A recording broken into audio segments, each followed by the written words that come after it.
জেমিথাং যাওয়ার পথে 50 কিলোমিটার এখনও বাকি। এই জায়গাটা একটা সুন্দর জায়গা দেখতে পেয়ে 10 মিনিটের জন্য দাঁড়িয়েছি। এটা ভ্যালিটা দেখো কি সুন্দর লাগছে। আমার তো মনে হচ্ছে এইখানে আমার একটা বাড়ি হতো, ওই যে ওই রকম জায়গায়, বা ওইখানে ওই উঁচুটাতে ওই যে একটা ওখানে গোম্পা দেখা যাচ্ছে, ওইখানে বাড়ি হতো। প্রত্যেক দিন ব্রাশ করতে করতে বেরাতাম, একটা ভিউ দেখতাম, ব্রাশ করতাম, আহা সেই মজা। মানে শুধু ব্রাশ করা না, মানে খাবার দাবার সব কিছু, মানে একটা বেশ পাহাড় পাহাড় ব্যাপার।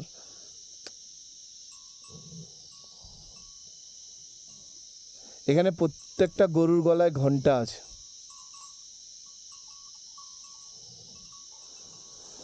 এবার এগানো যাক, এখনও বাকি 49 মানে 50 কিলোমিটার।